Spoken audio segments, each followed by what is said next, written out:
The morning felt heavier than any other day Mark had ever lived. The air was thick with sorrow, and even the sky seemed to mirror his grief, covered with gray clouds that looked like they were ready to burst into tears. He stood in silence, staring at the coffin that carried his eldest son. It was something no father ever imagines having to do, yet here he was, forced to say goodbye to a boy who should have had so much more life ahead of him. Family members gathered around him, their voices low, their faces pale with grief. Some stood quietly holding tissues, others wept openly. But no one dared to speak too loudly, as though raising their voices would make the pain sharper. The cemetery was quiet except for the sound of birds in the distance and the occasional sniffles of those who could not hold back their tears. Mark's younger son, Alex, clung to his father's side, refusing to let go of his hand. His eyes were red and swollen from crying, his cheeks streaked with tears. He was too young to lose his brother, too young to even fully understand why life could be this cruel. All he knew was that his brother was gone, and the thought of it broke his heart in a way he could not put into words. Mark kept his arm around Alex, trying to give him strength even while his own knees felt weak. Every time he looked at the coffin, it felt like his chest was being torn apart. He wanted to scream, to cry, to ask the universe why this had to happen, but he stayed quiet, holding on to his boy who still needed him. The priest stood at the front, reading softly from a small book, his words meant to bring comfort. But for Mark, the words sounded distant, as if he were underwater and could only catch pieces of them. He wasn't really listening. His mind was filled with memories of his son, his laughter when he was a child, the way he used to run through the house, the times he would call out for help with homework, the moments they shared during late-night talks. Each memory cut into him like a blade, because they reminded him of what was lost forever. Friends and neighbors were gathered around too, offering their support. Some came up to pat him on the shoulder, some whispered, "We're here for you," but their words felt empty in the moment. Not because they didn't mean them, but because nothing could fill the hole that losing a child leaves behind. Still, Mark appreciated their presence. It meant his son was loved by many, not just by family. Alex shifted closer to his father, his small hands trembling. He whispered softly, "Dad, why did this happen? Why did he have to go?" Mark felt his throat close up, his heart breaking. All over again, how could he explain something he didn't understand himself? He bent down, kissed his son's forehead, and whispered, "Sometimes life is unfair, son. But your brother loved you very much, and he'll always be with you in here." He placed a hand on Alex's chest, right over his heart. Alex nodded slowly, though tears rolled down his cheeks again. The ceremony continued, and soon it was time for the final farewell. One by one, family members approached the coffin. Some laid flowers. Others touched the smooth wooden surface with trembling hands, whispering their last goodbyes. Was collapsing as he stepped forward. His hands shook as he placed a single white rose on top of the coffin.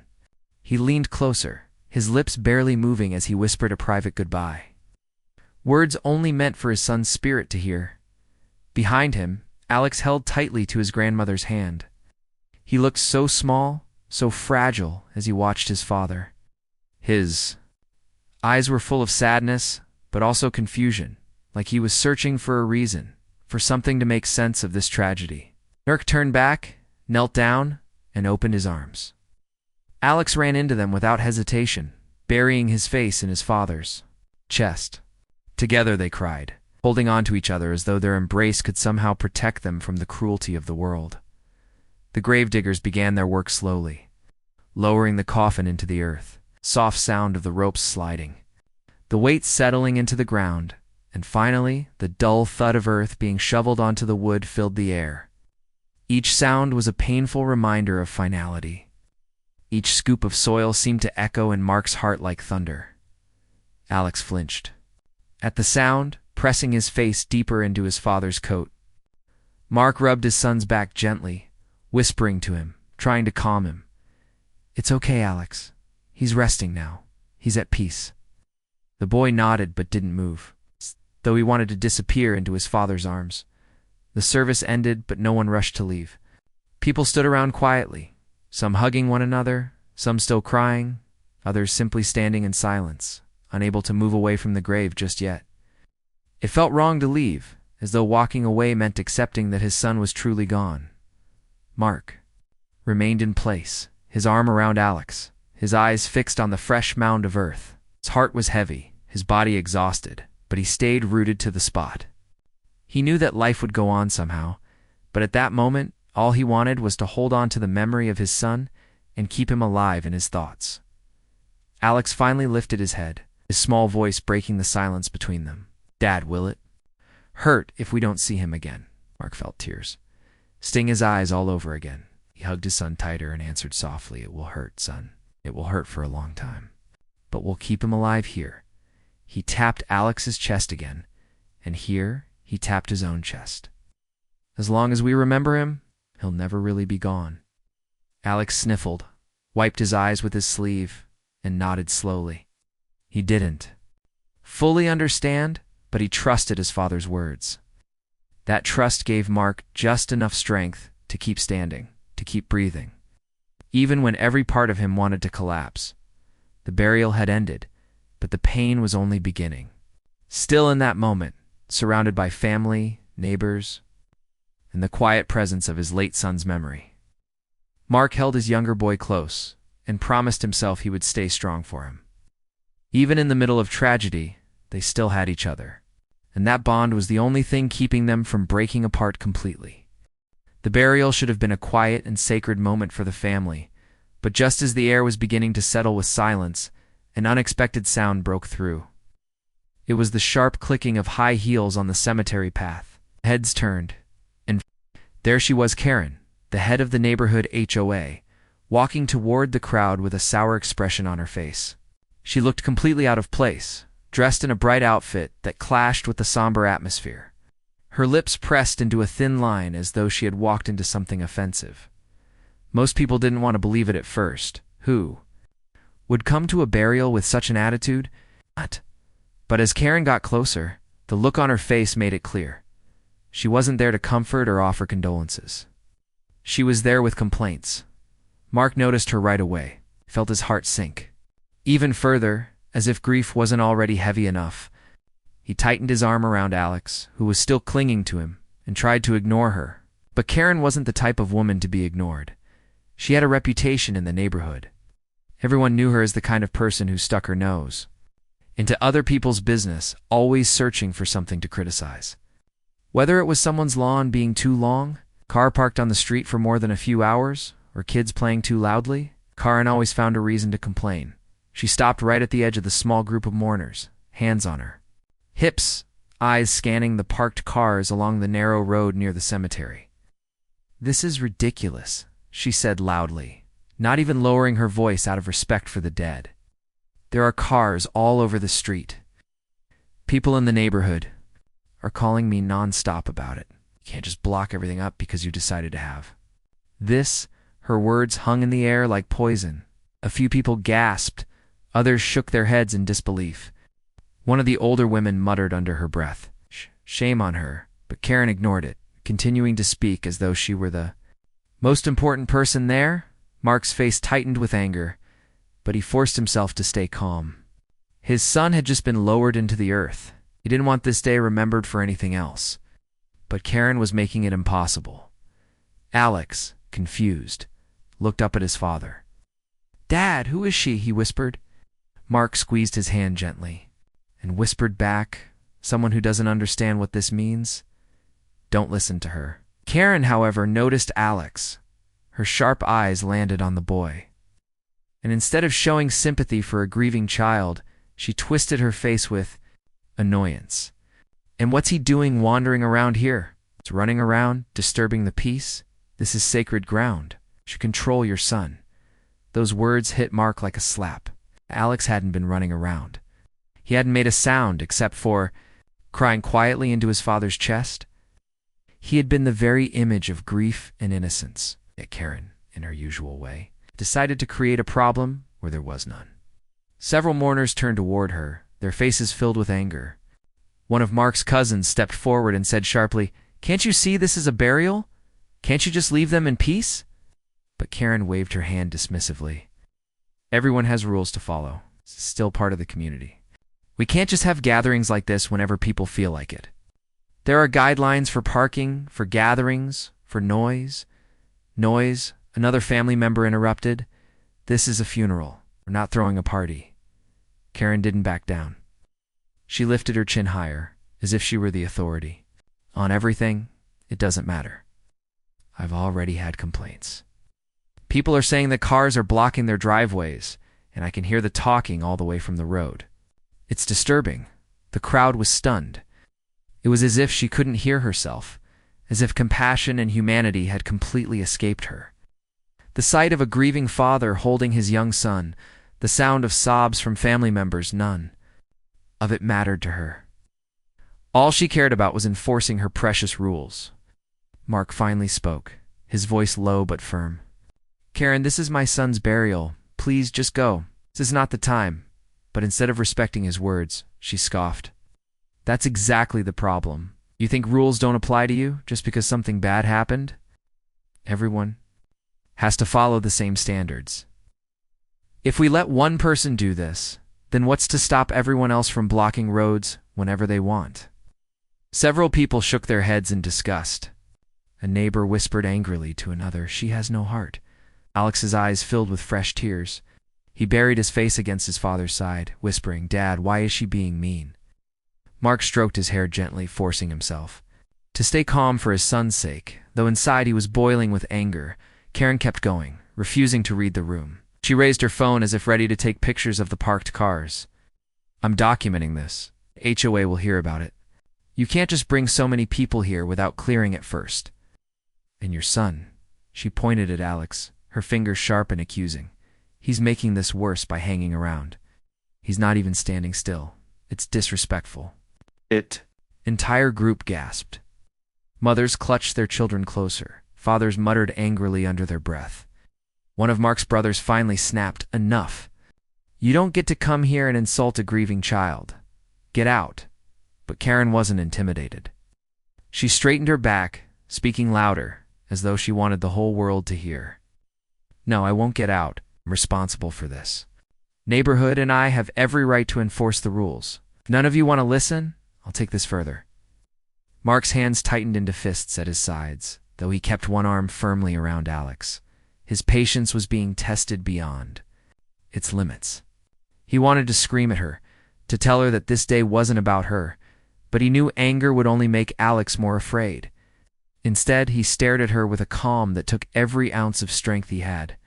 Karen mistook his silence for weakness. She sneered and added, "You'll see. I'll make sure this gets reported. Nobody gets away with breaking the rules under my watch." The mourners began murmuring angrily among themselves. Some shook their heads in disbelief. Others whispered about how heartless she was. No one could understand how someone could walk into a burial and act this way.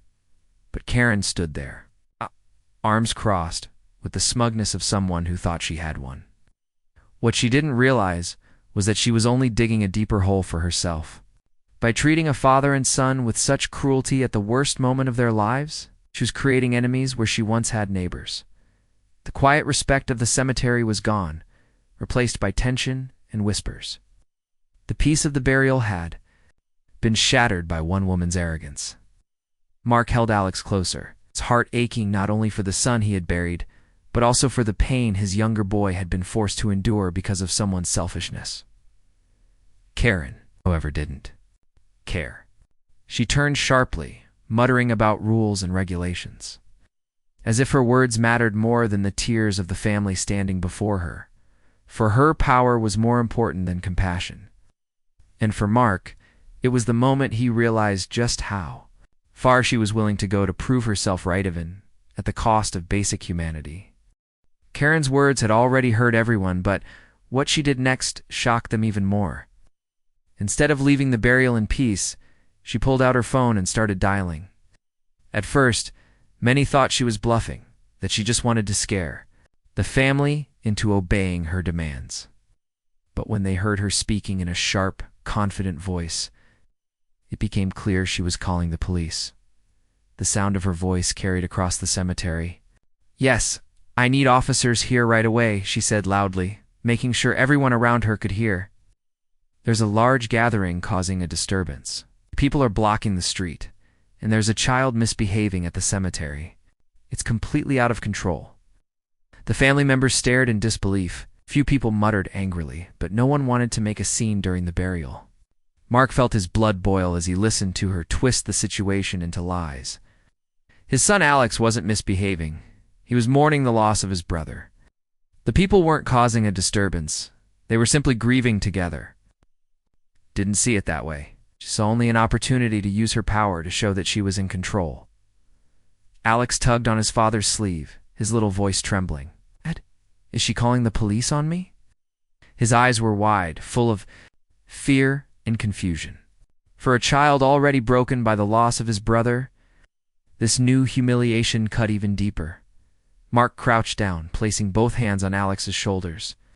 He looked him straight in the eyes and said softly, "No matter what she says, you've done nothing wrong.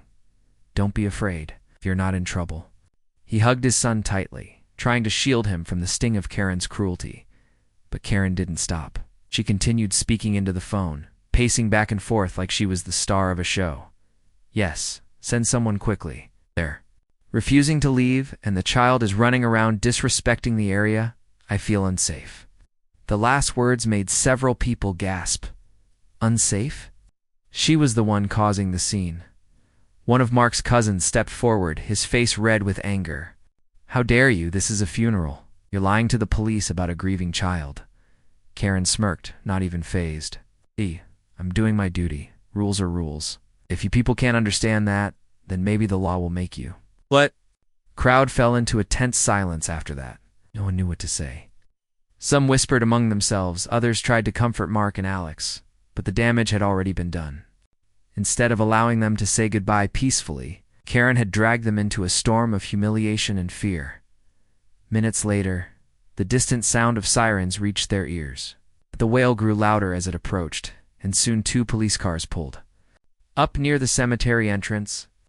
The flashing lights reflected off the gravestones, turning the solemn scene into something surreal and frightening. Alex clung to his father tightly, his little body trembling. He had never been in trouble before, never had a reason to fear the police, but now he felt as if he was the target of something unfair and cruel. His father's embrace was the only thing keeping him from breaking down completely. Karen straightened, her back proudly, as though she had been waiting for this moment. She marched up to the officers the second they stepped out of their vehicles. "Officers, thank you for coming so quickly," she began, her voice dripping with fake relief. "Please. People are blocking the street with their cars. They're disturbing the peace. The child," she pointed directly at Alex, "is running around and being disrespectful during a burial. It's completely unacceptable." The officers looked around, their expressions puzzled. What they saw didn't match Karen's description. Cars were neatly parked along the side of the road, not blocking traffic. The mourners were standing quietly, most of them still holding tissues or flowers, their faces pale with grief. And Alex wasn't. Running around, he was clinging desperately to his father, tears rolling down his cheeks. One officer frowned. "Ma'am, is this a funeral service?" Karen nodded quickly. "But that doesn't excuse the disruption.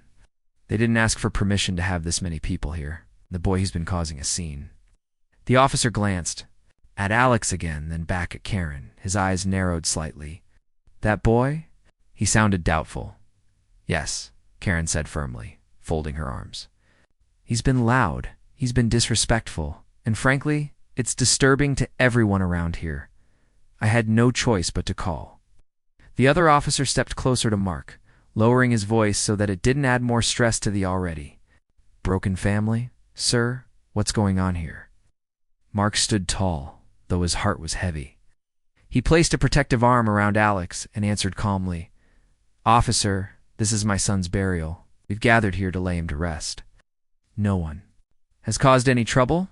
The younger son is grieving, not misbehaving. This woman," he nodded toward, "Karen has chosen to turn a funeral into a scene.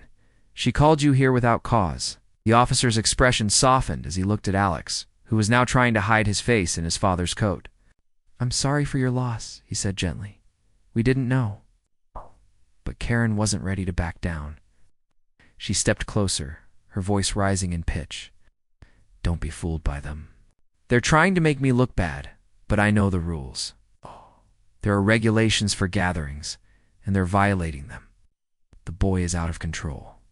This whole thing is a violation."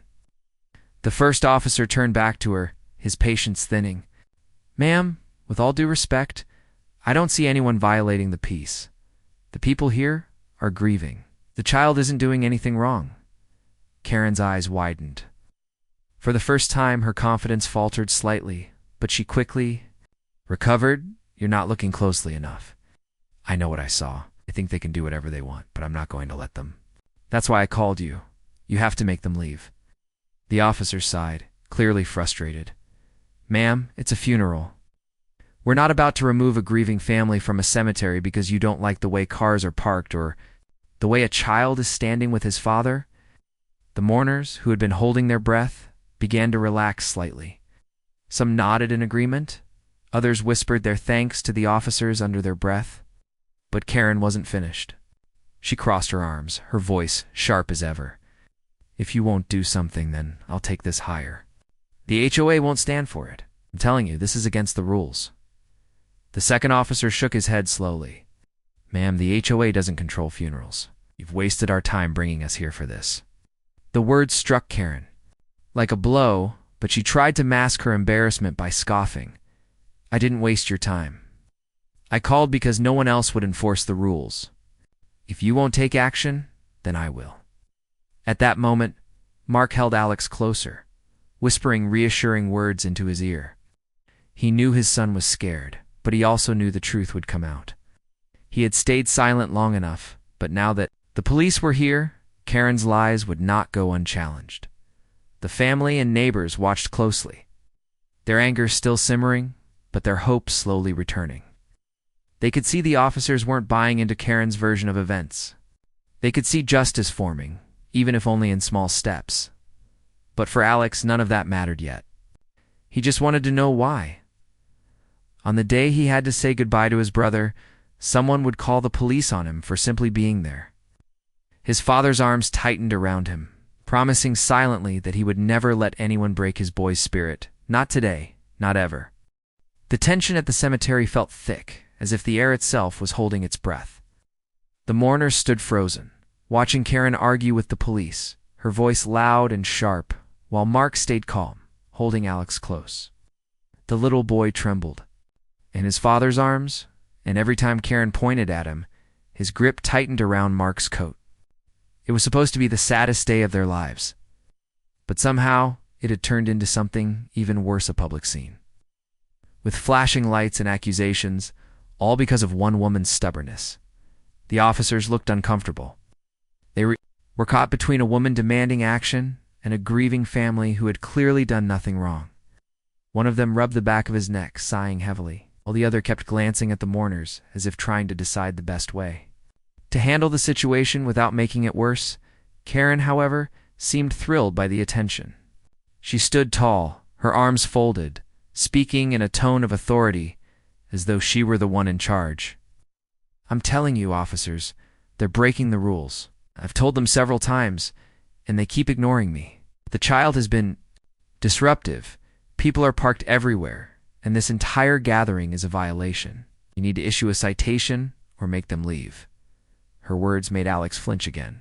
He pressed his face into his father's chest, whispering, "Dad, are they going to take me away?" His voice cracked with fear, and Mark's heart nearly broke. He kissed the top of his son's head and whispered firmly, "No, son, no one is taking you away. You've done nothing wrong." Mark took a deep breath. He had been silent long enough, letting Karen expose her cruelty and arrogance. But now, with the police standing here and his son trembling beside him, it was time to speak. He straightened his back, carefully set his hand on Alex's shoulder, and stepped forward. "Officers," he began, his voice calm but steady, "I need to make something very clear. This is my son's burial. We are on legally designated cemetery grounds, with full permission for this service. Every car you see is parked in a legal space. No driveways are blocked, no laws are being broken." Karen immediately interrupted, her voice cutting through his like a knife. "That's not true. I know the rules better than anyone. You can't just have all these people here. The HOA requires approval, Mark turned his gaze on her, sharp and unwavering. Karen, the HOA has no authority over cemetery grounds. You know that, or at least you should. This isn't a neighborhood block party. This is sacred land. The officers exchanged a look. One of them nodded slightly, clearly recognizing the truth in Mark's words. Karen, flustered but unwilling to back down, lifted her chin. Well, even if that's true, the noise is still disturbing. And the boy, she jabbed her finger toward. Alex again. He's been running around. That's disrespectful. Mark's jaw tightened, placed a protective arm around Alex, shielding him from her finger as if it were a weapon. His voice remained calm, but his words carried weight. My son has not run around once.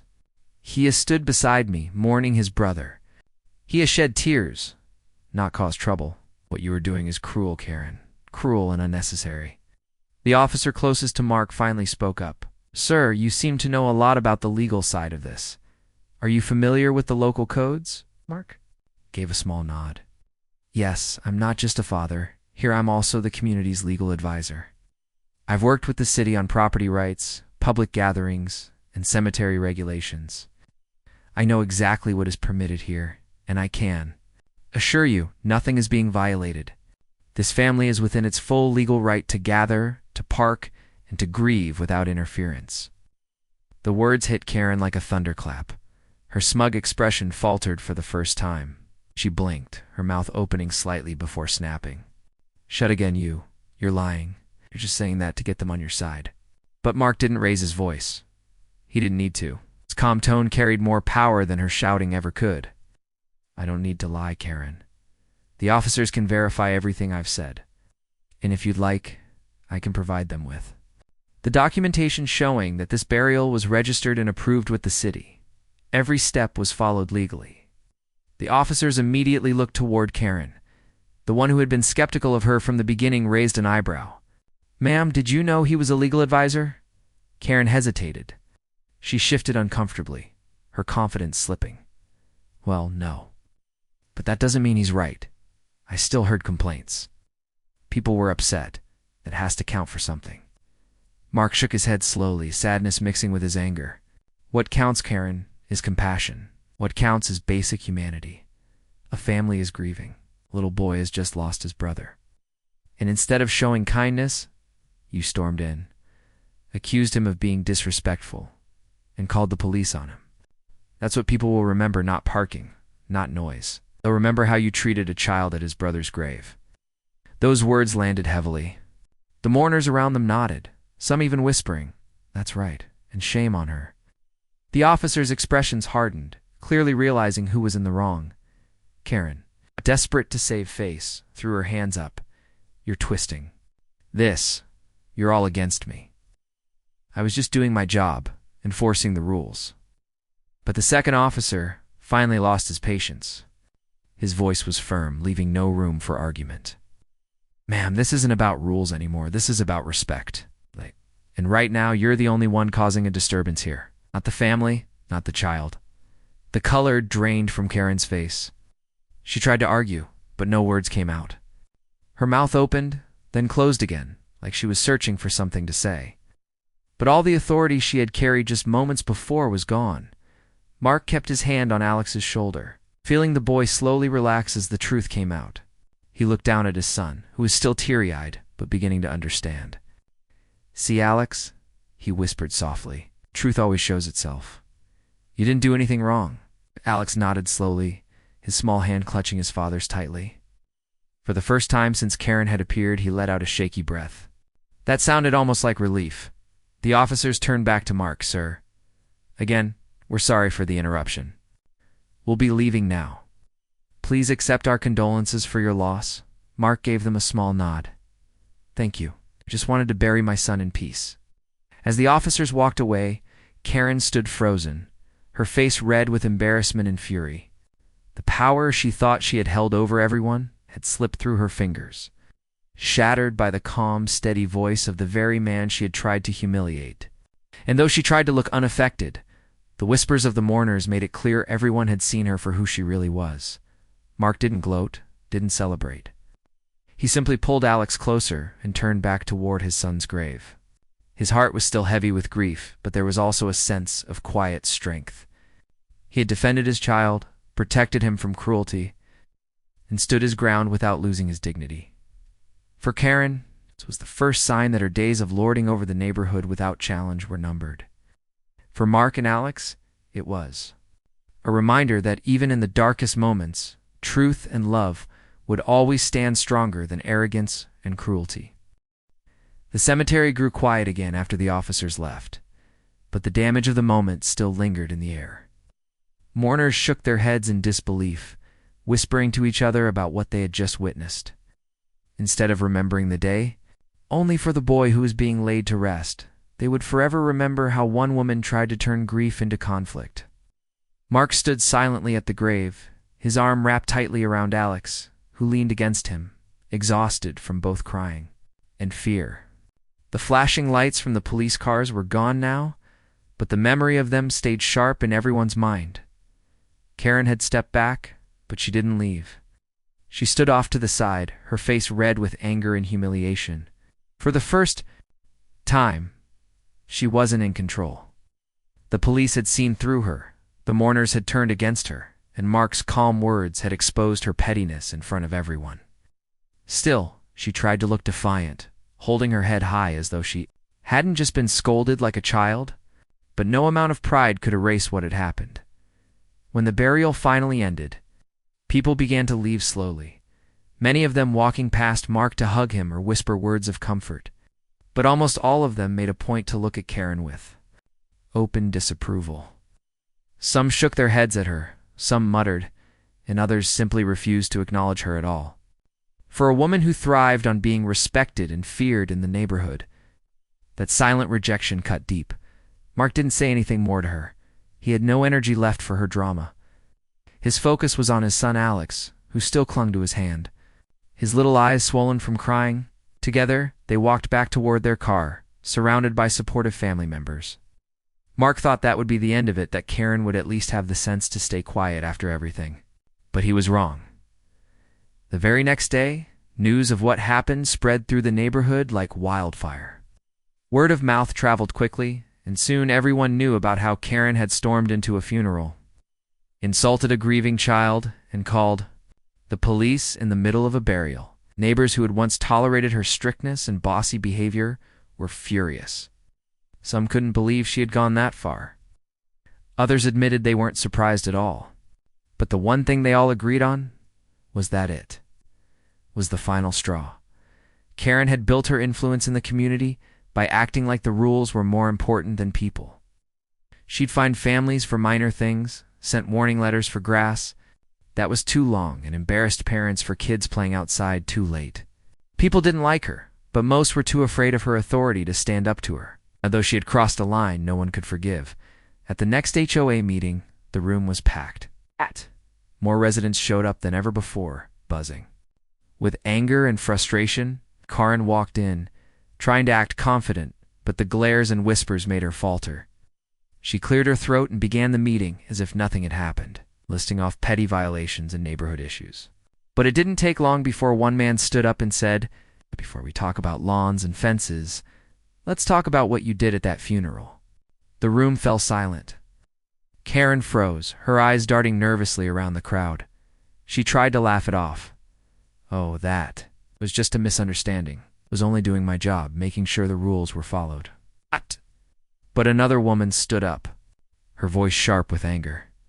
"Your job? Your job is not to torment grieving families." We all heard what happened. "You called the police on a child at his brother's burial. You have any idea how cruel that is?" Murmurs of agreement filled the room. People nodded, their faces full of disapproval. Karen tried to speak again, but the crowd was against her now. One neighbor after another stood up, sharing stories of how she had harassed them in the past, of how she had embarrassed their kids, fined them unfairly, or made their lives miserable.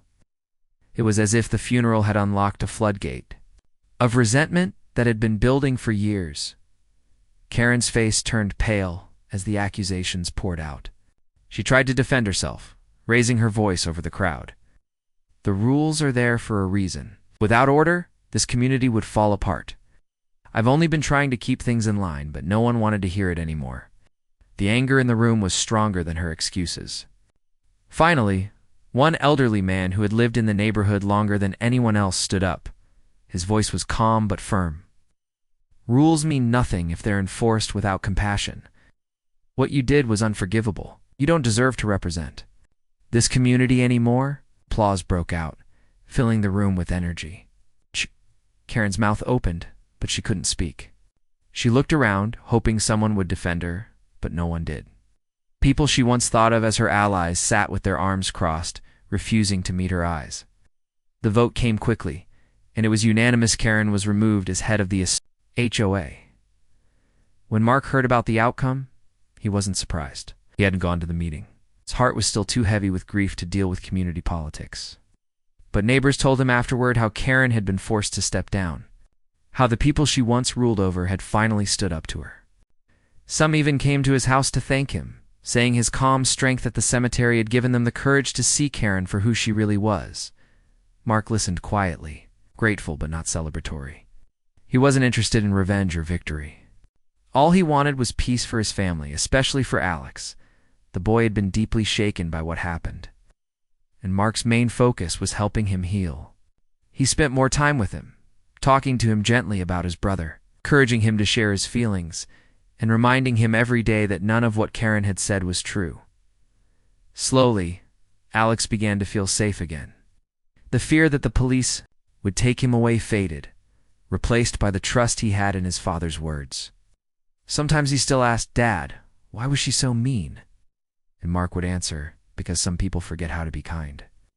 But we don't have to be like them. We can be better." Over time, the memory of Karen's cruelty became less painful, replaced by the memory of how the family had stood together, how the neighbors had finally united, and how truth had won over arrogance. People in the community often told each other the story, shaking their heads at Karen's behavior, but also remembering the dignity Mark had shown in that moment.